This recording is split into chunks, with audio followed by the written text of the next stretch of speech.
Amen, amen. Alors, shalom à nouveau à chaque personne qui est là sur l'étude biblique aujourd'hui, à ce vendredi de Pâques. Ce vendredi spécial où est-ce que on commémore la journée où est-ce que Jésus a été crucifié, où est-ce qu'il a été à la croix, où est-ce que vraiment on souligne où est-ce que Jésus a été fidèle malgré toute la souffrance, malgré toutes les injustices qu'il a vécues. Il est resté fidèle. Pourquoi? Parce qu'il l'a fait pour vous et pour moi. Il l'a fait parce qu'il nous aime et parce que le Seigneur nous a aimés. Et le Seigneur a vu que c'était la seule solution, mes bien-aimés, pour être sauvé, pour recevoir ce pardon-là, pour recevoir cette grâce-là, recevoir cette miséricorde-là. Mes bien-aimés, tout ça, chacun d'entre nous, il n'y a personne qui n'a aucun mérite, mais c'est seulement parce que qu'est-ce que Jésus a fait à la croix. Et c'est ce qu'on commémore aujourd'hui. Et c'est pour ça que c'est important, bien aimés, même nous en tant que chrétiens. Et nous savons que même les personnes qui ne croient pas en Dieu savent exactement qu'est-ce que la Pâque est. Mais ils ne comprennent peut-être pas la signification réelle de qu'elle veut dire cette fin de semaine-là de Pâques. Même si on sait que Jésus a été crucifié, Jésus est ressuscité le troisième jour, mais c'est vraiment plus en profondeur, qu'est-ce que ça signifie. Et qu'est-ce que ça signifie vraiment, c'est ce que le Seigneur m'a dit cette semaine, justement. Et je ne savais pas vraiment que c'était un message de Pâques ou un message de Vendredi Saint, si on peut dire, mais après, quand le Seigneur m'a montré vraiment que c'est vraiment un message, parce que qu'est-ce que Jésus a fait à la croix, et qu'est-ce que le Seigneur a permis, il a donné son Fils unique, parce qu'il nous a tellement aimés qu'il a donné son Fils unique pour qu'on soit sauvé et qu'on ne périsse pas, comme Jean 3,16 le dit, mais c'est vraiment une espérance qu'il nous a donnée. Parce que le monde, avant même Jésus, aussi quelqu'un qui n'a pas Jésus, n'a pas vraiment d'espoir. Parce que tu ne peux pas être sauvé par toi-même. Tu ne peux pas être sauvé parce que tu es religieux. Tu ne peux pas être sauvé parce que des journées de la semaine, tu fais quelque chose, on pourrait dire robotiquement ou religieusement. C'est pas ça qui te sauve. Et il y en a beaucoup qui font beaucoup d'œuvres, mais la foi n'est pas là. Alors, c'est pas ça qui te sauve non plus. Il faut vraiment comprendre que qu'est-ce qui nous sauve, mes bien-aimés? La seule chose qui nous sauve, c'est qu'est-ce que Jésus a fait à la croix. Et évidemment, après, les œuvres vont être accompagnées, évidemment, de cette foi-là qu'on a de ce que Jésus a fait à la croix. Mais c'est un espoir, c'est une espérance. Et pourquoi le Seigneur m'a donné ce message-là? C'est vraiment, quand j'ai lu, je vais vous dire le premier verset, mais vous allez voir que ça va ouvrir l'étude biblique, parce que le Seigneur me parlait beaucoup d'espérance de voir qu'est-ce que le monde manque. Et quand on parle du monde, c'est pas un peu tout le monde, évidemment, que ce soit même des chrétiens, mais la plupart, évidemment, des personnes qui ne croient pas en Dieu. Il manque d'espérance, il manque d'un espoir, il manque de... on n'est pas capable de voir, mais qu'est-ce qui va arriver? Et c'est ça qui amène l'inquiétude, c'est ça qui amène la peur, parce que on n'a pas vraiment d'espoir. Il y a beaucoup de monde qui vivent sans espoir. Et le Seigneur m'a dit, c'est tellement dangereux, surtout spirituellement, pour quelqu'un, de vivre sans espoir. Et le Seigneur me donnait l'exemple, évidemment, surtout dans les jeunes, hein, que ce soit adolescents, jeunes adultes ou jeunes personnes qui commencent une famille. Tu as besoin de t'accrocher dans quelque chose tu as de l'espoir. Parce que celui qui a une espérance, qui a un espoir, va toujours pouvoir avancer, même s'il y a des difficultés ou des tribulations. Pourquoi? Parce qu'il a un but, il a un objectif, mais il y a de l'espoir, il y a une espérance. Et c'est ça que le Seigneur me disait, c'est que de plus en plus que le monde avance, de plus en plus qu'il y a des problèmes, de plus en plus qu'il y a toutes sortes de choses qui arrivent dans le monde, à l'intérieur, perd de plus en plus d'espoir ou d'espérance. Et ça, c'est dangereux, parce que quelqu'un qui n'a pas d'espoir ou qui n'a pas d'espérance, c'est quelqu'un qui va plus foncer comme il fonçait avant, parce qu'évidemment, il a perdu cet espoir-là. Hein? Alors, c'est pas quelqu'un qui va foncer, c'est pas quelqu'un qui va se battre pour quelque chose. Pourquoi? Parce qu'il perd l'espoir. Et c'est ce qui amène souvent à la dépression, c'est ce qui amène souvent, malheureusement, à beaucoup de personnes dans ce monde, le suicide, parce qu'il n'y a plus d'espoir. Et c'est ça qui arrive, c'est que l'espérance, un peu, on pourrait souligner ça comme l'espoir, c'est synonyme les deux, mais quelqu'un qui n'a pas cette espérance-là ou qui n'a pas cet espoir-là, c'est quelqu'un qui va être difficilement heureux. C'est normal, parce que il fait, mais il ne sait plus pourquoi il le fait. Ou est-ce que ça vaut la peine de continuer à le faire parce qu'il a perdu cet espoir-là. Et le Seigneur m'a montré que l'espoir, l'espérance, le Saint-Esprit a même parlé à travers l'apôtre Paul qu'il a mis l'espérance au même niveau que la foi. Et pourtant, j'avais lu souvent ce verset-là, mais je n'avais jamais vu ça de cette façon-là. Et je vais vous donner le premier livre de Corinthiens, 1 Corinthiens, chapitre 13. Et on sait que le chapitre 13, pour ceux qui connaissent un peu la parole, on sait que c'est un chapitre qui parle beaucoup de l'amour et de l'amour. C'est vraiment un très, très, très bon chapitre, évidemment. Je vous le conseille d'aller le méditer. Ça fait tellement du bien de lire ce chapitre-là.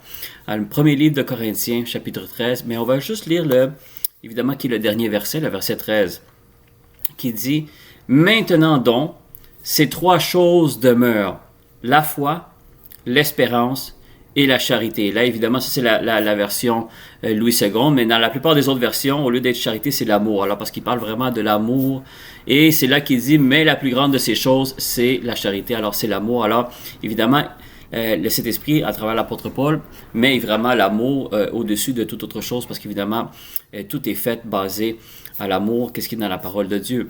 Mais quand vous analysez ce verset-là, il tenterait, parce qu'on parle beaucoup d'amour, et on parle beaucoup de foi. Hein? On sait qu'on a beaucoup de messages de foi. On sait que sans la foi, il n'y a rien. Même notre salut est basé sur la foi qu'on a.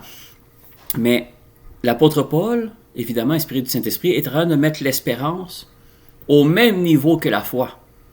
Pourtant, la foi, on sait très bien, mais c'est tellement important. Notre vie chrétienne est basée sur la foi. Mais là, si je comprends bien ce verset-là, il dit, ces trois choses demeurent. Alors, il parle aussi de l'amour. Il dit la foi, l'espérance et l'amour sont au même niveau, et même il va rajouter par après que l'amour est un petit peu plus important encore que la foi et l'espérance, mais la foi et l'espérance, le Saint-Esprit nous le met au même niveau d'importance. Et c'est là que comme on connaît ce verset-là, mais on dirait que j'avais jamais vu ça de cette façon-là. Et c'est pour ça que le Seigneur a dit, on va parler de l'espérance. Pourquoi c'est si important l'espérance? Comme on pourrait dire, pourquoi c'est si important la foi? Parce que la foi est importante, l'amour aussi est important, évidemment. Les commandements, Jésus nous a donné les deux commandements qui accomplissent toute la loi, et les deux commandements, c'est d'aimer ton Dieu de toutes tes forces et d'aimer ton prochain comme soi-même. Alors, on voit que la loi au complet, la parole au complet est basée sur l'amour. Alors, c'est pour ça que le Saint-Esprit met toujours l'amour à un niveau supérieur. Alors, c'est pour ça que nous, en tant que chrétiens, on voit que dès qu'on a un manque d'amour dans quel que soit le domaine, c'est très important, bien aimé, de corriger ça. Parce que l'amour, il n'y a pas plus important que ça. Mais là, on voit que la foi et l'espérance est au même niveau d'importance. Et c'est là que quand le Seigneur m'a donné pourquoi le message d'espérance, et justement, aujourd'hui, on était fin de semaine de Pâques, c'est parce que qu'est-ce que Jésus a fait à la croix, bien aimé? C'est le message d'espoir que Dieu a donné à tous ceux qui vont croire à son Fils, parce qu'il dit Jésus, c'est pour ça que je dis, c'est la seule façon d'être sauvé, bien aimé. C'est pour ça que Jésus dit, je suis le chemin et la vérité. Il n'y a pas d'autre chemin, il n'y a pas d'autre façon d'être sauvé que par lui. Mais, oui, c'est un seul chemin à travers peut-être des centaines ou des milliers de chemins qui existent dans ce monde-là, parce qu'on pense qu'on peut être sauvé dans d'autres choses, mais juste le fait, bien aimé, que sur 100 chemins qu'on a devant nous, on sait qu'il y en a un qui est bon. Oui, c'est peut-être le chemin peut-être pas le plus facile, mais on sait qu'il y en a un. Alors, c'est là où est-ce que naît notre espoir, notre espérance. Imaginez-vous qu'on a 100 chemins devant nous et on ne sait pas quel choisir. Alors, faut que tu choisisses un. Alors, tu as 99% des chances de te tromper. Il y en a juste un qui est bon. Mais là, l'espérance que le Seigneur nous a donnée, c'est que oui, il y a 100 chemins, puis il y en a juste un qui est bon, mais il nous l'a montré, c'est lequel? On n'a même pas besoin de choisir. Le Seigneur a dit, c'est ça le chemin que tu dois prendre et t'es sauvé. Alors, mes bien-aimés, ça c'est pour nous, en tant que chrétiens, évidemment, et quelqu'un qui recherche le Seigneur, de connaître cette réponse-là. Ça te donne l'espérance, parce que si tu te retrouves devant 100 ou même 1000 chemins devant toi et tu ne sais pas lequel prendre, bien, ça va être très difficile pour toi d'avancer avec assurance, avec sécurité, avec évidemment cette assurance-là en Christ qu'on a, nous, en tant que chrétiens. Mais sans le réaliser, bien-aimés, on est alimenté par cette espérance-là. Et comme j'avais dit au début, quelqu'un qui n'a pas d'espérance, quelqu'un qui n'a pas d'espoir, vous allez voir, c'est quelqu'un que spirituellement, il va dégrader beaucoup. Énormément, et jusqu'à temps qu'un jour, il peut tomber soit dans la dépression ou même nous amener à faire des choses encore plus graves. Pourquoi? Parce que cette personne-là n'avait plus d'espoir dans rien. Il n'avait plus d'espérance dans rien. Il avait perdu tout ça. Et c'est pour ça que le Seigneur a dit, cette fin de semaine-là, mais nous, en tant que chrétiens, il faut que, oui, on va commémorer la crucifixion, la résurrection et tout. C'est une fin de semaine où est-ce qu'on souligne la victoire, mais une victoire que Jésus nous a donnée. Jésus nous l'a donnée gratuitement.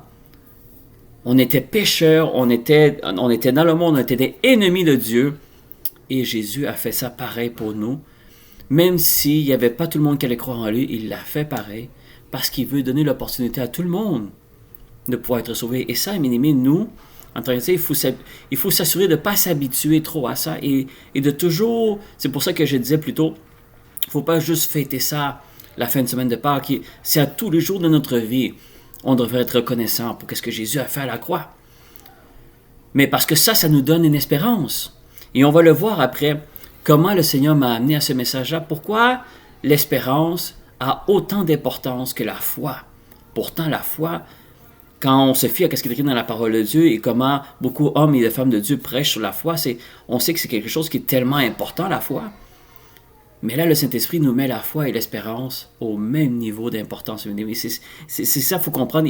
Et là, on va le voir dans Romains 5. Pourquoi l'espérance est si importante? Et là, en ce moment, on a expliqué un petit peu l'espérance, les conséquences de quelqu'un qui perd, qui n'a pas d'espérance, qui n'a pas d'espoir. Et on sait que la fin de semaine de Pâques est une fin de semaine, évidemment, de victoire, mais on a une espérance en Christ. Parce que si on n'a pas cette espérance-là en Christ, nous sommes perdus. Tu peux être à l'église, tu peux croire en Dieu, tu peux prier, tu peux jeûner, tu peux tout faire. Mais si tu n'as pas cette espérance-là, tu n'as pas cet espoir-là, il n'y a pas de feu qui s'allume. Et on va voir pourquoi c'est tellement important l'espérance, mes amis. C'est quelque chose que un homme ou une femme, évidemment, quand je parle d'un homme, je parle de l'être humain en tant que tel. C'est la parole de Dieu, quand il dit l'homme, il parle de l'être humain. L'homme doit être alimenté d'espérance. Parce que sinon, spirituellement, il va mourir. Quelqu'un qui n'a pas d'espérance, qui n'a pas d'issue, qui n'est pas que tu es capable de voir le bout du chemin, mais que tu sais au moins que tu es dans le bon chemin, ça te donne une espérance, ça te donne un espoir, ça te donne le goût d'avancer encore.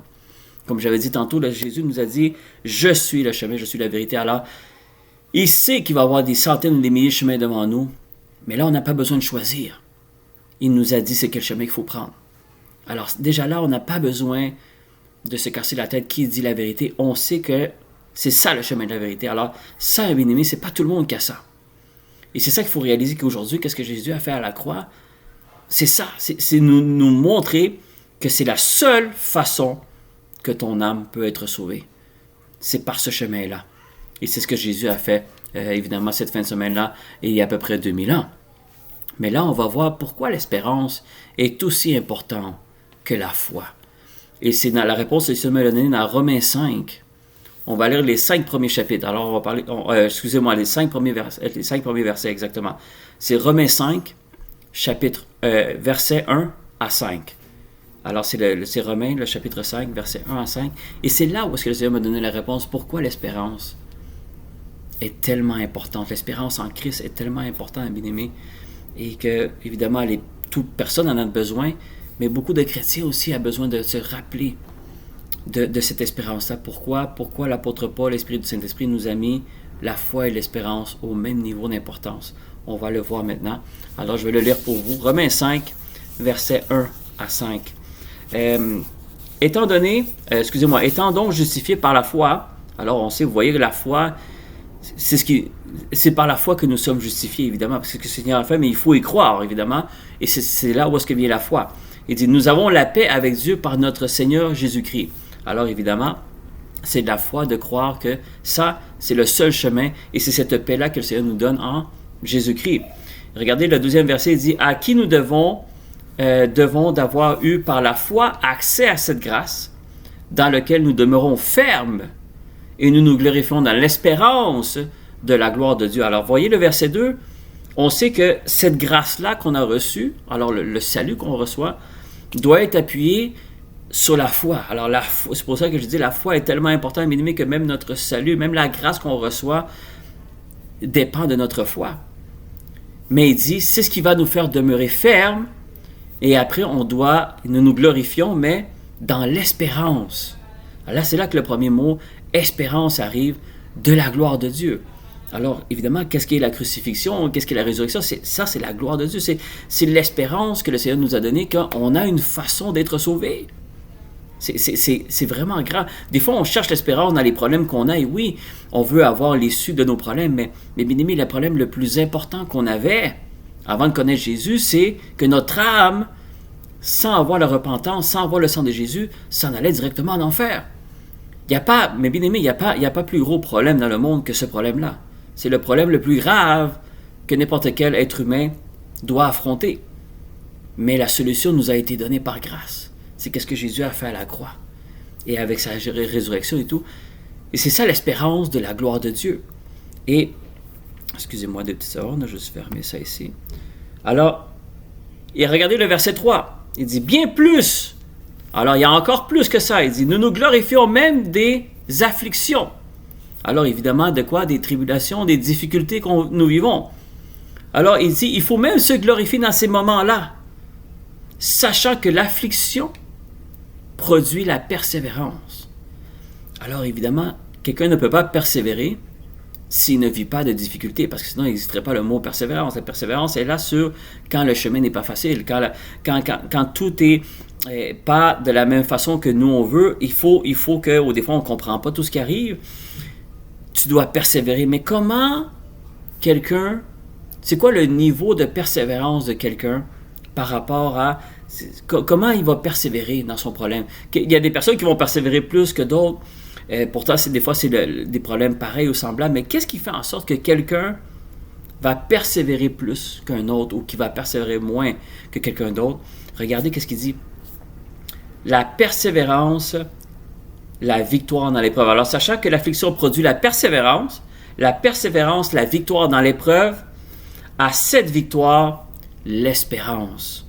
Et c'est pour ça que le verset 5, regardez ce qu'il dit. Or, l'espérance ne trompe point, parce que l'amour de Dieu est répandu dans nos cœurs par le Saint-Esprit qui nous a été donné. Alors, l'espérance ne trompe point. Alors, l'espérance, évidemment, c'est pour ça que c'est tellement important comme la foi, parce que l'espérance va te donner la persévérance dans tes épreuves. Alors, c'est pour ça que quand il dit, on va relire le verset 3 et 4 pour comprendre. Bien plus, nous nous glorifions même des afflictions. Mais qui va se glorifier pendant qu'il souffre ou pendant qu'il ne voit pas d'issue? Parce que c'est facile à dire, mais c'est pas facile à vivre. Quand tu vis des afflictions, quand tu vis des problèmes que tu ne vois pas vraiment l'issue, comment est-ce que tu peux être en train de continuer de glorifier le Seigneur? Comment quelqu'un peut arriver à ce niveau-là? Et des fois, on dit, c'est un niveau de foi. Mais il n'y a pas seulement de foi. Il y a un niveau d'espérance. C'est parce qu'il sait que pendant que l'affliction est là, il y a toujours espoir en Jésus-Christ. Il y a toujours cette espérance-là de la gloire de Dieu. Et c'est pour ça qu'il dit, regardez, qu'il dit, sachant que l'affliction produit la persévérance, et la persévérance, la victoire dans les épreuves. Alors, si tu veux vivre la victoire dans tes épreuves, on le sait très bien, il faut que tu persévères. Celui qui ne va pas persévérer ne va jamais avoir la victoire, c'est normal, même dans le monde naturel. Dans quel que soit le domaine de ta vie, que ce soit dans ta famille, que ce soit élever tes enfants, que ce soit dans ton travail, que ce soit dans tes études, quelqu'un qui ne persévère pas, ça veut dire que celui qui va persévérer, ça va pas toujours fonctionner comme il veut, mais il continue, puis il fonce, puis il se laisse pas influencer ou se laisse pas arrêter par les choses qui veulent l'arrêter ou qui ne comprend pas. Et cette personne-là va persévérer. Mais comment cette personne-là peut avoir un haut niveau de persévérance dans les afflictions et certaines d'autres personnes ne l'ont pas? Mais bien aimé, c'est parce que cette personne-là est alimentée par l'espérance. Et on va aller dans le monde naturel. Si on ne met pas, mettons, Jésus, Dieu et tout, quelqu'un qui va affronter des épreuves, parce que tout le monde va affronter des épreuves, que tu crois en Dieu ou que tu ne crois pas en Dieu, tout le monde va affronter des épreuves dans la vie.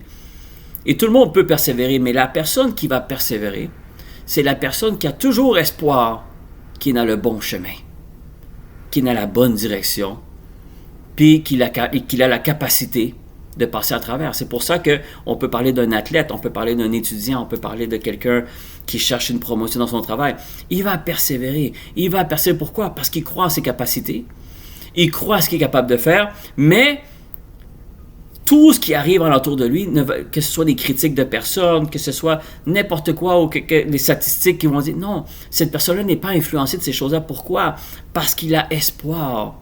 Il a cette espérance-là d'arriver. Et c'est pour ça que la personne qui a l'espérance ou qui a de l'espoir, c'est quelqu'un qui va toujours beaucoup plus persévérer que quelqu'un qui perd l'espoir ou qui perd la persévérance. Et là, on parle du monde naturel, mais le monde aussi spirituel, avec le Seigneur, c'est la même chose. Quelqu'un qui va vivre des difficultés, parce que tout le monde va vivre des difficultés, quel est ton niveau de persévérance? Quel est ton niveau de continuer à manger des coups, si on peut dire? Mais tu continues, tu te relèves et tu continues. Pourquoi? Parce que l'espérance est appuyée sur la gloire de Dieu qui est en Jésus-Christ. Et c'est pour ça qu'il dit, le Saint-Esprit, c'est dans le verset 5 qui dit, l'espérance ne se trompe point. Pourquoi? Parce que l'amour de Dieu est répandu dans nos cœurs. Par quoi? Évidemment, par le Saint-Esprit. Alors, quand tu as cet amour-là dans ton cœur, l'espérance qui te donne, c'est quelles que soient les tribulations, quelles que soient les difficultés que tu vas vivre, ça ne va jamais t'ébranler. Parce que tu es quelqu'un qui est appuyé sur l'espérance de la gloire de Dieu. Et c'est pour ça que le Saint-Esprit, à travers l'apôtre Paul, la foi et l'espérance a le même niveau d'importance. Pourquoi? Parce que quelqu'un qui n'a pas la foi, il ne verra jamais cette montagne-là se déplacer. Alors, ça va être très difficile de continuer à avancer quand tu sais que tu vas frapper cette montagne-là tôt ou tard. Mais l'espérance, mes bien-aimés, est le même niveau que la foi d'importance. Pourquoi? Parce que quelqu'un qui n'est pas alimenté de cette espérance-là, c'est quelqu'un qui va vivre des difficultés comme n'importe qui, mais il ne va pas avoir la force de persévérer longtemps. Pourquoi? Parce qu'il n'y a pas cette espérance-là. Et nous, qu'est-ce que Jésus a fait cette fin de semaine-là, qui est à la croix?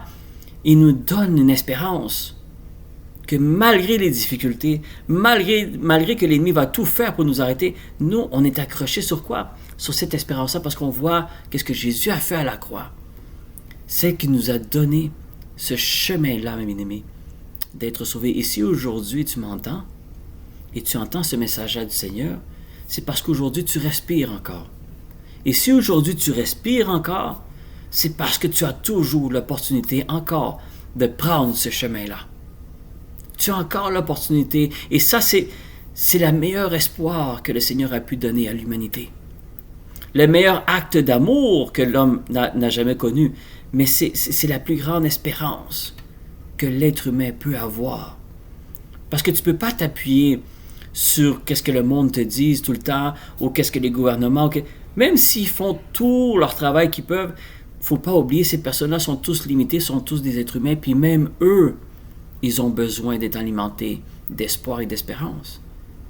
Et toujours un peuple, quand on est premier ministre ou président, ou même un directeur d'une compagnie, si tu veux voir ton équipe performer ou tu veux voir des résultats, il faut que tu gardes toujours cette espérance-là, cet espoir-là de ton équipe en vie. Et c'est comme dans une équipe de sport, c'est la même chose. Une équipe qui croit en ses moyens, qui croit qu'ils sont capables de gagner le titre, quel que soit le titre ou quel que soit le domaine, cette équipe-là va toujours mieux performer. Pourquoi? Parce que leur entraîneur est toujours constamment en train de leur donner cet espoir-là et cette espérance-là sur qu'ils sont capables d'atteindre quel que soit le titre qu'ils sont en train de rechercher. Mais une équipe qui n'a pas d'espoir, qui n'a pas d'espérance, qui ne croit pas vraiment à leurs moyens, mais ce n'est pas une équipe qui va performer dans le sport qu'ils pratiquent. C'est normal. Et c'est pour ça que ça fonctionne aussi dans le monde naturel, le bien-aimé. Quelqu'un qui n'est pas alimenté d'espérance, c'est quelqu'un qui n'a pas de persévérance. Et quelqu'un qui ne persévère pas, bien-aimé, mais c'est une personne qui ne va jamais réussir. Parce que quel que soit le domaine que tu veux réussir dans la vie, il va falloir que tu persévères parce que c'est sûr que tu vas avoir des afflictions, des difficultés, des tribulations et des bâtons dans les roues, comme on appelle. Il va toujours, que tu aies le Seigneur ou que tu n'aies pas le Seigneur, il va toujours avoir des difficultés. Mais c'est pas ça qui va faire la différence, parce que les difficultés vont toujours être là. C'est la persévérance que tu vas avoir pour affronter ces afflictions-là. Et cette persévérance-là est alimentée par l'espérance. Et c'est ça qu'il nous dit, Romains 5, versets 1 à 5, bien-aimés. C'est pour ça que le Seigneur, quand il m'a montré ça, il m'a dit, on parle de la foi, c'est parfait, on parle de l'amour, c'est parfait, mais il faut parler de la persévérance, de l'espérance. Parce que l'espérance est aussi important. Quelqu'un doit s'accrocher il doit avoir de l'espoir. Nous, par exemple, on fête la Pâque, mais c'est parce qu'on sait que qu'est-ce qui est arrivé il y a 2000 ans à peu près, cette fin de semaine-ci. C'est la meilleure signe d'espérance qu'on peut avoir. Parce que le chemin nous a été montré pour que notre âme soit sauvée. Alors quand tu réalises que ton âme est sauvée par rapport à ce que Jésus a fait à la croix, mais bien aimé, cette personne-là, il y a une espérance à l'intérieur d'elle qui s'alimente, qui devient comme un feu. Alors quand les tribulations, les afflictions vont venir, mais cette personne-là va persévérer beaucoup plus que celui qui n'a pas reçu cette espérance-là. Et c'est pour ça que nous sommes alimentés d'espérance pour avoir la persévérance à traverser les épreuves. Alors, les épreuves qu'on va vivre, on a besoin de persévérance parce que les épreuves, des fois, bien aimés, ils ne partent pas si rapidement. Des fois, il y a des épreuves qui restent, et des fois, surtout pour celui qui le vit, ça peut être long. Mais c'est la persévérance qui va faire la différence parce que cette épreuve-là, elle va toujours être là. Et si ce n'est pas elle, mais ça va finaliser, mais il va y avoir une autre épreuve qui va arriver par après. Et c'est constamment comme ça, mais quelqu'un qui est alimenté d'espoir, qui est alimenté d'espérance en Jésus-Christ, bien cette personne-là, il n'y a rien qui va l'ébranler. Et c'est comme la même façon que quelqu'un qui a la foi, qui croit tellement à la parole de Dieu, qui comme dit la foi, c'est tu crois même si tu ne vois pas que c'est réalisé, mais tu y crois tellement fortement, c'est ça la parole, avoir la foi, la parole. Alors cette personne-là, c'est très difficile pour l'ennemi de la déstabiliser. Parce qu'elle a la foi et l'espérance en Jésus. Et qu'est-ce qu'il fait? C'est que cette personne-là avance. D'une façon que même l'ennemi essaie de l'arrêter, mais il ne peut pas. Il n'est pas capable. Il essaie de la décourager, pas capable. Il essaie de faire peur, de faire douter la parole, pas capable. Parce que cette personne-là est tellement accrochée en l'espérance en Jésus-Christ que oui, c'est sûr que ça va faire mal à cette personne-là parce qu'elle est dans la chair, comme Jésus, on le sait, hein, il était Dieu, mais aussi il était dans la chair. Alors on sait que Jésus avait faim, on sait que Jésus avait soif, on sait que Jésus était fatigué, on sait que Jésus avait des moments de joie, on sait que Jésus avait des moments de tristesse, mais c'est parce que quand tu vis dans la chair, tu vis ces émotions-là. Alors oui, les émotions vont être affectées dans les afflictions, mais c'est pas ça qui va faire la différence. Qu'est-ce qui va faire la différence? C'est la persévérance que tu vas avoir pendant ces afflictions-là, mais cette persévérance-là est alimentée, bien-aimé, par l'espérance que tu as en Jésus. Et le meilleur exemple, bien-aimé, évidemment, c'est la vie de l'apôtre Paul.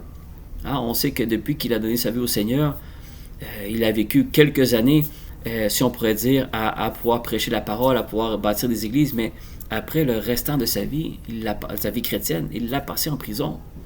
Alors, les afflictions étaient là, étaient constamment là, il n'y a rien qui partait. Même l'apôtre Paul a même demandé au Seigneur d'enlever cette épine-là qu'il avait, et le Seigneur a dit, ma grâce te suffit. Alors, cette personne-là il a connu c'était quoi être affligé, mais cette personne-là a continué, il a persévéré.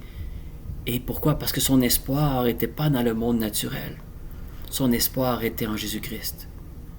Et c'est pour ça que oui, il avait de la peine d'être en prison constamment, il était constamment fouetté, il était constamment mis à l'injustice, mais lui, son espoir n'était pas appuyé sur les gouvernements, il n'était pas appuyé sur ces choses-là.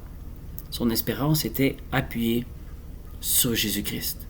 Et c'est ce qui fait que cet homme-là, malgré qu'il a passé presque toute sa vie chrétienne en prison, et toujours a eu de l'injustice, cette personne-là n'a jamais perdu, il n'a jamais perdu cette persévérance-là, il a persévéré jusqu'à la fin. Pourquoi? Parce qu'il était alimenté de cette espérance en Jésus. Et dans Philippiens, le premier chapitre, vous allez voir que même la mort, parce qu'on va, encore une fois, c'est quelque chose qu'on va tous, tôt ou tard, affronter la mort corporelle, parce que tôt ou tard, notre corps va mourir, que ce soit à un jeune âge, moyen âge, ou d'âge plus vieux. Tôt ou tard, quelqu'un doit affronter ça. Il va falloir l'affronter, on ne peut pas l'éviter. Mais même ça va même plus t'ébranler. Évidemment, parce que tu as la foi en Jésus-Christ, mais tu as cet espoir-là que tu sais que la mort, c'est pas la fin. Au contraire, c'est le début de quelque chose qui est glorieux pour toi. Pour quelqu'un qui croit en Jésus, la mort, c'est pas que tu le souhaites, mais ça peut même te donner de la joie dans le sens comme, mais je m'en vais voir Jésus. Je m'en vais recevoir ma couronne, je m'en vais avec le Seigneur pour l'éternité. Mais bien aimé, qui ne souhaite pas ça? Et le but d'être sauvé, c'est ça. Mais l'apôtre Paul avait tellement cet espoir-là en Christ qu'il voyait la mort, et c'est pas qu'il avait des pensées suicidaires, c'est pas ça. Mais il était dans la joie de savoir que ses jours s'approchaient à la mort. Pourquoi? Parce qu'il allait voir Jésus, il était tellement convaincu à ça. Évidemment, on doit avoir aussi cette foi-là et cette espérance-là, nous, bien-aimés. Et dans Philippiens, le premier chapitre, on va lire le verset 20 et 21. Philippiens, chapitre 1, 20 et 21, regardez qu'est-ce qu'il dit.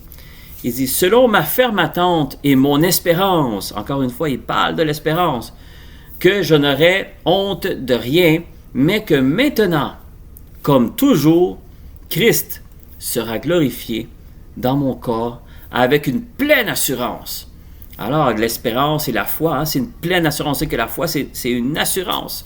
Il faut avoir l'assurance des promesses de la parole de Dieu.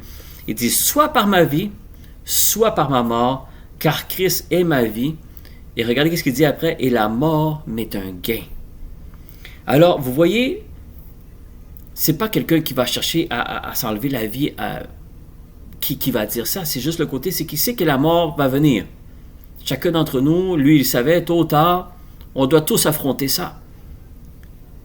Mais lui, son espérance, qui était évidemment appuyée sur Jésus-Christ, faisait que Christ est ma vie, oui, mais il dit, et la mort m'est un gain. Pourquoi? Parce que si tu veux vraiment voir Jésus un jour et vivre l'éternité avec lui, il faut que tu traverses la mort corporelle, évidemment. Pas de ton âme. Ton âme va retrouver la vie. Une nouvelle vie, une vie où est-ce que la parole de Dieu nous promet que ça va être glorieux. Ça va être un moment glorieux. Alors, c'est pour ça qu'on voit que l'apôtre Paul était appuyé sur cette espérance-là. C'est pour ça qu'il dit, selon ma ferme attente et mon espérance. La ferme attente, on sait, c'est la foi. Hein? L'assurance, c'est une ferme attente de qu'est-ce qu'on n'a pas vu, mais ça va venir. Mais son espérance aussi est importante. Il n'y avait pas seulement la foi, l'espérance en Christ. Il dit, parce que même la mort m'est un gain. Puis regardez le verset 23, Philippiens 1, verset 23, il dit, « Je suis pressé des deux côtés. » L'apôtre Paul nous dit ça. « J'ai le désir de m'en aller et d'être avec Christ. Ce qui a beaucoup est le meilleur. » Mais il y avait aussi qu'il fallait qu'il reste parce qu'il devait continuer à enseigner. Il savait qu'il devait continuer à écrire. Le Seigneur lui avait déjà parlé. Il dit, « Ton moment n'est pas encore arrivé. » Mais évidemment, il a respecté ça et il a dit, que ta volonté soit faite, Seigneur. Évidemment, lui, si le Seigneur a dit non, j'ai encore besoin de toi, l'apôtre Paul obéissait. Mais si Jésus lui aurait apparu dans sa cellule, il a dit, tu veux-tu t'en venir avec moi maintenant? L'apôtre Paul a dit, oui, tout de suite, Seigneur. Pourquoi? Parce qu'il n'avait pas peur de la mort. Il savait que la mort était le passage pour aller voir Christ. Alors, vous voyez, mes amis, quelqu'un qui est alimenté de cette espérance-là, c'est qu'arrive un jour que tu as cette foi-là, cette espérance-là en Christ, que la mort ne t'ébranle même pas. Et c'est pas que tu souhaites mourir, c'est pas ça, parce que, n'oubliez pas, le Seigneur veut qu'on vive, il veut qu'on continue à glorifier le Seigneur dans notre vie en ce moment. C'est pas intéressant de dire, je vais mourir tout de suite, comme ça je vais voir le Seigneur. Non! Mais le jour que ça va arriver, ou que ça doit arriver, tu n'es pas inquiet. Parce que ton espérance est en Christ. Tu sais que qu'est-ce qu'il a fait à la croix et que tu y as cru par la foi. Que maintenant, tu sais que tu es dans le bon chemin. Tu as choisi le chemin qui est Jésus, qui est le seul chemin qui t'amène à être sauvé. Alors tu sais que quand ton corps va cesser de fonctionner, tu sais que ton âme, ton esprit, va aller voir Christ. Alors tu n'es même pas ébranlé. Et c'est ça qui arrive, l'apôtre Paul n'était même pas ébranlé de la mort. C'est sûr et certain que évidemment, c'est la souffrance avant la mort, des fois, qui peut-être peut déranger quelqu'un. Mais la mort en tant que telle, l'apôtre Paul n'était pas inquiet. Au contraire, il dit, la mort m'est un gain. Parce que finalement, je veux voir le Seigneur Jésus. Je veux pouvoir passer l'éternité avec lui. C'est la joie qu'il avait, l'espérance qu'il a. Et c'est pour ça, bien-aimé, que il faut que nous, en tant que chrétiens, on soit alimenté de cette espérance-là. Et cette espérance-là, bien-aimé, va beaucoup avec, évidemment, avec la foi. Évidemment, tu dois croire la parole de Dieu, mais avoir une relation avec Jésus.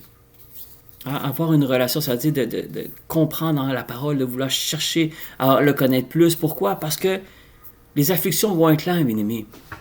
Je le dis souvent parce que moi, c'est quelque chose que, dans mes débuts de chrétien, je me suis trompé ou on m'a mal enseigné. Je ne pourrais pas vous le dire vraiment. Mais moi, j'ai toujours cru qu'être chrétien, c'est t'as plus de problèmes ou tous les problèmes vont te donner toujours des solutions immédiates. C'est pas ça. C'est pas qu'est-ce que la parole dit. C'est pour ça que c'est tellement important de lire la parole. Les afflictions vont être là, bien-aimé, que tu sois chrétien ou pas. Mais la différence, c'est la persévérance que tu vas avoir dans ces afflictions-là. Et c'est qui va faire en sorte que tu vas avoir la victoire. C'est pour ça que le Seigneur dit, vous allez marcher de victoire en victoire. Mais la victoire ne va pas venir tout seul, bien-aimé. La victoire va venir avec ta persévérance. C'est pour ça qu'il dit, regardez la persévérance, la victoire dans l'épreuve. C'est le verset 3 dans Romains 5, je recule un petit peu dans l'étude biblique, mais il dit, sachant que l'affliction produit la persévérance, il dit la persévérance, la victoire dans l'épreuve. Alors, mes bien-aimés, il n'y a pas de victoire s'il n'y a pas de persévérance. Alors, tu peux dire le verset, marcher de victoire en victoire, au nom de Jésus, de victoire en victoire. Oui, la victoire est déclarée. Mais si la personne n'a pas de persévérance, il n'y a pas de victoire. Mais la persévérance est alimentée par l'espérance. Alors, si quelqu'un prend des notes, moi, c'est quelque chose que j'avais pris des notes. Tu mets d'un côté la victoire. La victoire, tu le mets, mais mets un mot à côté. Pour la victoire, tu as besoin de la persévérance. Tu as besoin de la prière, le jeûne et tout, mais il faut la persévérance. S'il n'y a pas de persévérance, il n'y a pas de victoire. Alors, tu mets la victoire en premier, qui est le but. Après, tu dis, j'ai besoin de la persévérance pour aller à la victoire. Mais là, à côté de persévérance, il faut que tu mettes l'espérance. Parce que celui qui n'a pas l'espérance n'a pas la persévérance. Et celui qui n'a pas la persévérance, il n'y a pas la victoire. Alors, Romains 5, versets 1 à 5, c'est ce qu'il dit. En résumé, c'est comme si tu mets victoire, et juste avant, il faut que tu mettes persévérance, et juste avant de persévérance, il faut que tu mettes l'espérance. Et si on veut mettre quelque chose avant l'espérance, tu mets la croix. La croix de Jésus. Parce que la croix de Jésus te donne l'espérance. L'espérance te donne la persévérance. Et la persévérance te donne quoi? La victoire. Alors, tu as la victoire en Christ. Mais ça vient avec ton espérance et ta persévérance. Et ça va t'amener à la victoire. Et c'est ça, mes bien-aimés, qui est important. Et la victoire, c'est vraiment en nous. Parce que des fois, les afflictions, même dans le monde, ça ne va jamais arrêter. Mais ta victoire, c'est la paix que tu vas avoir, l'amour que tu vas avoir de Christ. Ça veut dire que toutes les afflictions, toutes les difficultés, toutes les inquiétudes, toutes les statistiques que le monde va te donner, ça ne va plus t'ébranler. Pourquoi? Parce que tu as la foi en Dieu, mais tu as cette espérance-là de ce que Christ a fait il y a 2000 ans. Tu as cette espérance-là, tu t'accroches à cette espérance-là, et c'est ça qui te donne la persévérance. Et c'est ça que l'apôtre Paul était alimenté. Et évidemment, les autres apôtres aussi, parce qu'évidemment, ils ne l'ont pas vécu facile non plus, les autres apôtres. Il n'y a aucun des apôtres, quand vous lisez la parole de Dieu, il n'y a pas vraiment un qui a vécu vraiment avec des difficultés mineures, puis s'en est bien sorti. Non, ils ont tous souffert énormément. Mais ils étaient alimentés de l'espérance en Christ. Pourquoi? Parce que le royaume était plus important que n'importe quoi. L'espérance, mes bien-aimés, c'est pour ça que je pense que c'est dans... Ah oui, là, je l'avais pris en note. 1 Timothée 6, 17. 1 Timothée chapitre 6, verset 17. Il dit... Parce que là, évidemment, c'est une des dernières lettres que l'apôtre Paul écrit et donne à Timothée. Alors, c'est comme s'il t'arrête de donner tous les conseils, tous les enseignements et tout pour le faire, comme si l'apôtre Paul était en train de passer le flambeau à Timothée, parce qu'il savait qu'il arrivait à la fin. Et il dit, recommande aux riches du présent siècle de ne pas être orgueilleux. Et regardez ce qu'il dit, de ne pas mettre leur espérance dans les richesses incertaines. Alors, richesse, on ne parle pas seulement, bon, évidemment, on parle de l'argent, mais que ce soit des biens, que ce soit dans n'importe quoi qui est dans le monde. Il dit, ne mets pas ton espérance dans ces choses-là. Ne te mets pas l'espérance dans un billet. Parce qu'un billet vaut 100$, mais 100$, il y a peut-être 40 ans, c'était beaucoup d'argent. Maintenant, 100$, c'est rien. Pourtant, c'est le même billet d'argent. C'est écrit la même chose, c'est écrit 100, il y a toutes les mêmes choses, mais n'a plus la même valeur. Alors, tu ne peux pas mettre l'espérance sur rien qui est dans le monde. Parce que tout Tout peut s'effondrer. Mais c'est pour ça qu'il dit, mets l'espérance en Christ. Parce que lui, c'est une espérance sûre, une espérance certaine, une espérance qui ne va jamais faillir, et c'est une espérance que même s'il y a une inflation, va toujours être au même niveau de puissance. L'espérance en Christ, c'est pour ça qu'il dit, va dire aux riches, premièrement, soyez pas orgueilleux, et deuxièmement, arrêtez de mettre l'espérance dans vos richesses, ou dans vos biens, ou dans votre santé, ou dans... Non, c'est pas là qu'il faut que tu mettes l'espérance. Parce que ça, un jour, ça va tomber. Tôt ou tard, tout tombe. Tout peut échouer. Il y a seulement qu'est-ce que Christ a fait, que même après 2000 ans, bien-aimé, c'est toujours aussi efficace. Et c'est pour ça que il a dit à son fils spirituel, va dire ça, mettez pas l'espérance dans les choses du monde. C'est ça qu'il voulait dire en d'autres mots. Mais l'espérance doit toujours être en Christ. Oui, il y a des choses du monde, l'argent est important. La vie familiale est importante aussi. Avoir un travail, c'est important. C'est toutes des bonnes choses. Pourquoi? Parce que le Seigneur, comme je dis, il veut qu'on vive une vie. Sinon, il ne nous aurait pas donné cette vie-là. Mais ton espérance doit être toujours basée sur ce que Christ a fait il y a 2000 ans. Et c'est ce qu'on fait en fin de semaine. C'est ce que Christ a fait. C'est ça l'espérance. C'est ça la vraie espérance. C'est ça la bonne nouvelle. Quand il dit « allez prêcher la bonne nouvelle », c'est « allez donner espoir au monde ». Allez dire qu'il y a une issue, il y a un chemin. Vous voyez 100 chemins, 1000 chemins devant vous. Moi, je viens vous apporter, il y en a un seul. C'est peut-être pas le plus facile, mais au moins, tu sais qu'il y en a un. Imaginez-vous être pris devant 100 chemins, puis tu ne sais pas lequel tu vas prendre, puis Dieu te dit, il y en a un là-dedans qui te sauve, mais je ne te dis pas c'est lequel. Ça veut dire que tu as 99% des chances d'échouer. Mais là, le Seigneur t'a indiqué le chemin, il t'a montré, c'est ça le chemin. Et si tu prends ce chemin-là, tu es sauvé. Imaginez-vous, c'est quoi être sauvé, bien-aimé? Quand il y a quelques années de ça, j'avais voulu mettre comme souhait dans une prière au Seigneur et après j'ai comme reculé, j'ai dit, je ne sais pas si ça m'intéresse vraiment. Pour avoir soif du royaume, pour comprendre l'ampleur de ce que Jésus a fait à la croix pour nous, de comprendre l'ampleur de la bonne nouvelle, il faut que tu goûtes peut-être juste quelques secondes qu'est-ce qu'il est l'enfer. Parce que tout le monde dit, j'aimerais ça comme juste vivre quelques secondes dans le paradis. Non! Prends juste quelques secondes dans l'enfer. Il y a certaines personnes qui ont déjà vécu ça, juste dans un rêve, mais un rêve tellement réel que le monde se réveille après en larmes de remercier le Seigneur que c'était un rêve. Mais cette personne-là, mes bien-aimés, je peux vous garantir qu'après ce rêve-là, elle va prêcher tout le monde la bonne nouvelle. Pourquoi? Parce que le Seigneur il a fait goûter juste quelques secondes. C'est quoi être en enfer? Et j'ai jamais fait cette prière-là, évidemment. Le Seigneur, évidemment, j'ai pas besoin de faire une prière. Le Seigneur connaît très bien qu'est-ce qu'il y a dans mon cœur, mais même quelques secondes, mes bien-aimés, je veux même pas vivre ça. Même si je sais que c'est un rêve, parce que après, tu es content que c'est un rêve, mais pendant que c'est un rêve, tu sais pas que c'est un rêve. Fait ça doit être très troublant de vivre ça. Si le Seigneur te montre juste quelques secondes, c'est quoi être en enfer. Mais je suis convaincu que celui qui vit ça, ou que le Seigneur permet de vivre ça, cette personne-là, quand elle se réveille, n'est plus la même personne. Je peux vous garantir que cette personne-là, elle va jamais, plus jamais mettre de l'espérance n'importe que dans le monde. Cette personne-là va mettre de l'espérance que en Jésus-Christ. Et je peux vous garantir que cette personne-là, quand elle va évangéliser, ça va être puissant.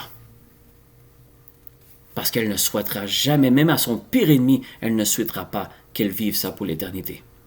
Même le pire ennemi que vous pouvez avoir ici sur ce monde, bien-aimé, même l'homme le plus haï du monde en ce moment, tu ne souhaiterais même pas que cette personne-là puisse vivre l'éternité en enfer. Alors, qu'est-ce que je veux dire avec ça? Je me suis éloigné un petit peu, mais c'est juste pour qu'on comprenne, bien-aimé, que le Seigneur nous a montré qu'il y a un chemin pour éviter ça. Et il nous l'a montré. Il dit, c'est ça le chemin. Ça, bien-aimé, c'est un niveau d'espoir qui n'a pas égal. Il n'y a personne qui peut te donner cet espoir-là. Il y a juste Jésus qui peut te donner cet espoir-là, parce qu'il n'y a personne... Quelle est la phrase qu'on dit souvent à quelqu'un quand tu veux le consoler? Ça va bien aller, inquiète-toi pas.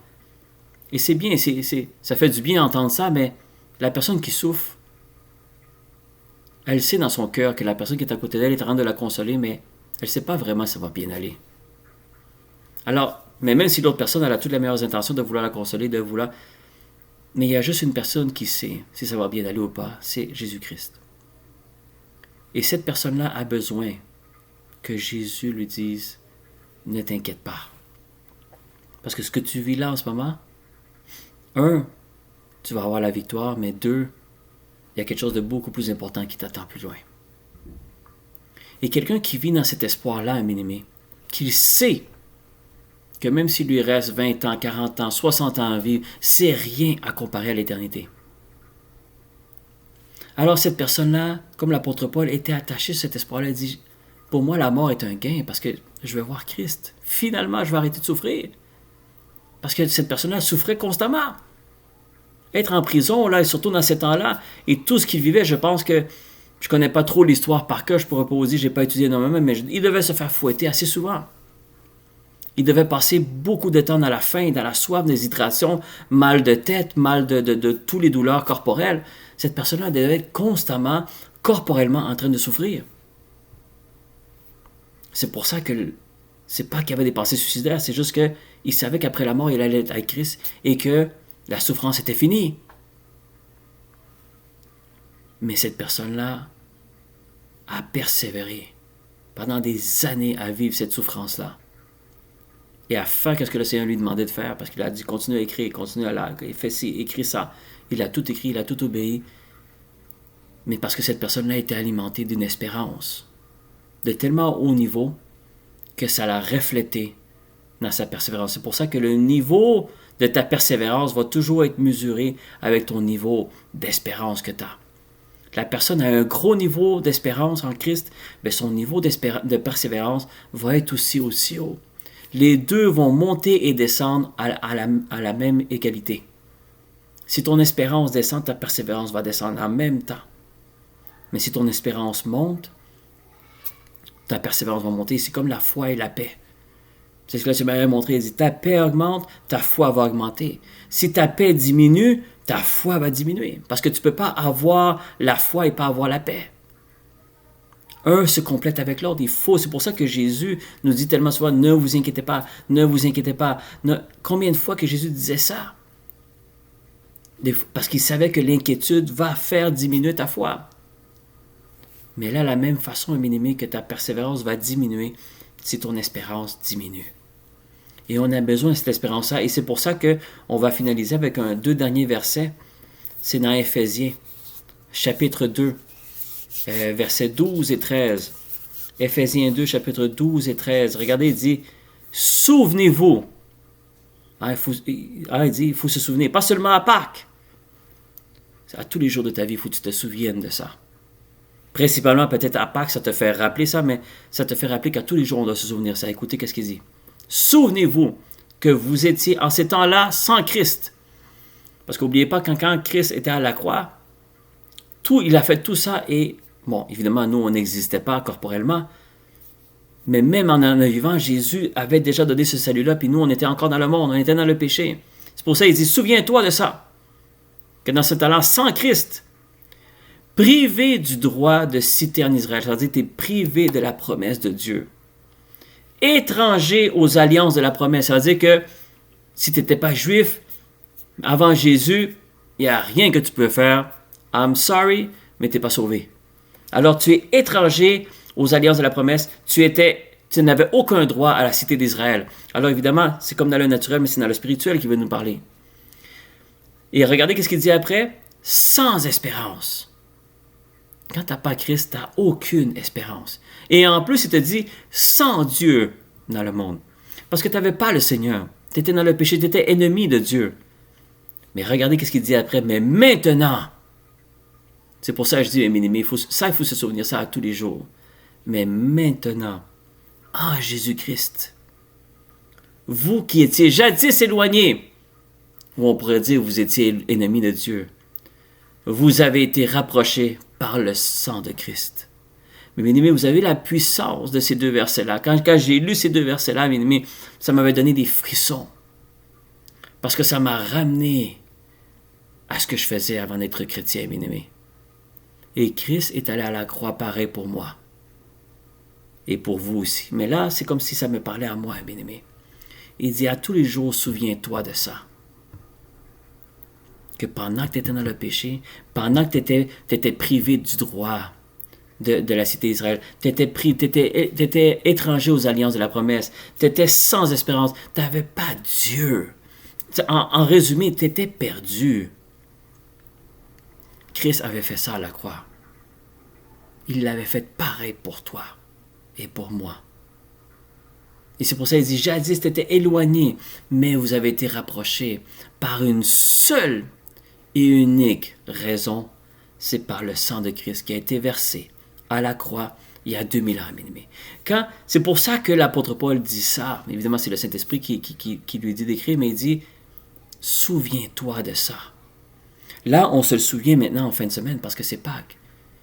Mais moi, je vous dis, parce que le Saint-Esprit me l'a dit, souviens-toi de ça tous les jours. Si tu te souviens ça à tous les jours, ton espérance va toujours rester vivante. Parce que quand tu te souviens de ça, tu es capable de comprendre à chaque jour que la grâce que tu as, que le Seigneur t'a donnée et qu'il nous a donnée, n'a pas d'égal, bien aimé. Il n'y a aucun montant d'argent dans ce monde que tu es capable de payer pour ça. Il n'y a rien. Il y a seulement le sang de Christ qui a été versé à la croix, qui fait et qui te permet aujourd'hui d'avoir la grâce d'être sauvé et de hériter la cité d'Israël et d'être en alliance avec les promesses de Dieu et avec une espérance et avec un Dieu qui t'aime. Tu inverses le verset 12, tu fais juste faire le contraire. Là, il dit, tu es privé des droits d'Israël. Là, maintenant, tu as droit à la cité d'Israël. Tu as été étranger aux alliances de la promesse. Là, maintenant, tu as le droit aux alliances et des promesses. Tu étais sans espérance. Là, maintenant, tu es plein d'espérance. Et sans Dieu dans le monde. Là, maintenant, tu as le Dieu, le seul Dieu qui est avec toi. Hein? Quand tu renverses ce verset-là au complet, bien aimé, c'est ça l'espérance. N'oubliez pas, bien aimé, qu'il y a 2000 ans, on pourrait dire aujourd'hui, quand Jésus était à la croix, pour nous maintenant, bien aimé, c'est une victoire. Mais mettez-vous à la place des personnes qui étaient là. Le peu de personnes qui étaient restées à côté de Jésus, que ce soit sa mère Marie, que ce soit Jean qui était là, il n'y avait pas beaucoup de monde alentour de lui qui le suivait, qui était encore là. Mais pour eux, bien aimé, ce n'était pas une journée d'espérance. Ce n'était pas une journée d'espoir. C'était pas une journée de victoire. Pour eux, dans ce moment-là, ils sentaient l'échec. Comme si Dieu avait échoué. Mais le Seigneur a permis ça. Ils ont compris ça quelques jours plus tard, mais dans le moment, c'était pas une journée d'espoir, bien aimé. C'était une journée où est-ce que tout espoir était perdu. Même Pierre, pour il avait nié, il avait peur de la mort. Pourquoi? Parce qu'il avait perdu espoir. Pour lui, c'était Dieu avait perdu le combat. Mais après, ils ont compris par le Saint-Esprit que tout ça était pour nous avoir la victoire aujourd'hui. Alors quand tu fêtes la Pâque, qu'est-ce que Jésus a fait? Rappelle-toi d'Éphésiens 2, chapitres 12 et 13. Prends-le en note. Et c'est un verset que tu peux lire sûrement tous les jours pour alimenter ton espérance. Le Seigneur m'a dit, lis ces deux versets-là. Et le verset 12, fais-le en contraire, fais-le comme l'antonyme. Là, il dit, privé du droit d'Israël, là maintenant tu as le droit de la cité d'Israël. Étranger aux alliances de la promesse, là maintenant tu as le droit aux alliances. Comme si tu renverses le verset. Parce que Christ, c'est ça qu'il a fait à la croix. Là maintenant tu es plein d'espérance, tu as un Dieu, tu as les promesses des alliances et tu as le droit à l'éternité avec lui. Alors, c'est ça, bien aimé. Aujourd'hui, le message que ça m'avait donné pour la fin de semaine de Pâques, le Seigneur veut qu'on comprenne qu'on doit être alimenté de cette espérance-là. Sinon, tu n'auras pas la persévérance. Et si tu n'as pas la persévérance, tu n'as pas la victoire. Mais tout ça vient quand tu réalises qu'est-ce qui a été fait il y a 2000 ans à la croix. C'est ça l'acte d'espérance que le Seigneur nous a donné. Il nous a montré un chemin où est-ce qu'on ne pouvait pas de nous-mêmes choisir ce chemin-là. C'était impossible. Il y a un seul chemin qui t'amène à être sauvé. Et c'est celle de Jésus. Il n'y en a pas d'autre chemin, bien-aimé. Et c'est ça que nous, on doit prêcher. C'est ça qu'on doit évangéliser. C'est qu'il y a une seule bonne nouvelle. Il y a un seul chemin. Tout le reste, ça vient avec. Mais ça, c'est ça qui va donner espoir à quelqu'un. Et c'est pour ça que vous allez voir que quelqu'un qui vit dans le monde et qui reçoit Jésus dans sa vie, vous allez voir que cette personne-là, elle a une joie, elle a un espoir, une espérance qui renaît à l'intérieur d'elle. Mais pourquoi? Ces problèmes sont toujours là. C'est parce que là, maintenant, elle dit, mes problèmes ne sont plus une priorité dans ma vie. Là, maintenant, c'est Jésus. Parce que je sais qu'avec lui, je vais avoir la victoire. Je sais qu'avec lui, je vais avoir la persévérance. Alors, c'est pour ça que tu vois quelqu'un qui a donné sa vie au Seigneur, il y a cette joie-là, il y a cette espérance-là. Pourquoi? Parce que ces problèmes-là ne les dérangent plus. Il vient d'avoir un espoir qu'il n'y a personne dans ce monde qui peut lui donner. C'est pour ça que vous voyez que quelqu'un qui donne sa vie au Seigneur a une joie qui est difficile pour cette personne-là à décrire. Mais c'est parce que l'espoir, à l'intérieur de cette personne-là, a rené. Et il y a eu du renouveau. Son espoir et son espérance étaient mortes. Et c'est ce qui fait que cette personne-là était vivante, oui, physiquement, mais à l'intérieur, elle était morte. Il n'y avait pas d'espoir, il n'y avait pas d'espérance. Et c'est ça, mes bien-aimés, la bonne nouvelle. C'est d'avoir l'espérance. Même si tu te restes beaucoup d'années ou pas beaucoup d'années à vivre, c'est pas grave.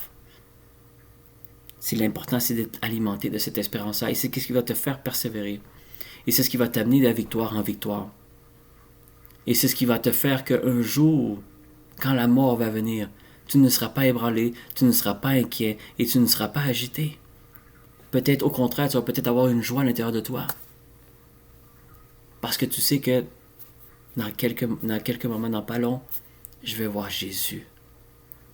Et c'est pour ça, mes bien-aimés, que l'espérance est tellement importante. Et vous voyez dans le monde, qu'est-ce qui manque de plus? Oui, on va dire il manque d'amour, oui. Mais tout ça est attaché parce que le monde, de moins en moins, ils ont d'espérance et d'espoir. Qu'est-ce qui va arriver demain, dans un mois, dans un an, dans 5 ans? Le monde est en train de perdre de plus en plus cet espoir-là.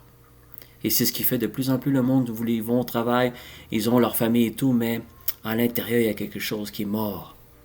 Mais nous, bien-aimés, en tant que chrétiens, on a la bonne nouvelle pour réveiller qu'est-ce qui est mort à l'intérieur de ces personnes-là. Et c'est l'espérance. C'est l'espérance qui va faire revivre ces personnes-là et qui va nous alimenter, nous aussi, à continuer à persévérer pendant les afflictions. Pourquoi? Parce qu'on sait qu'il y a Jésus au bout du tunnel. Alors je dis merci au Seigneur pour cette parole-là, dans cette fin de semaine de Pâques. On a tous besoin de cette espérance-là. Et si tu l'as, cette espérance-là, mais le Seigneur te dit, va distribuer cette espérance-là, va partager cette espérance-là. Le monde en a grandement besoin, bien-aimés.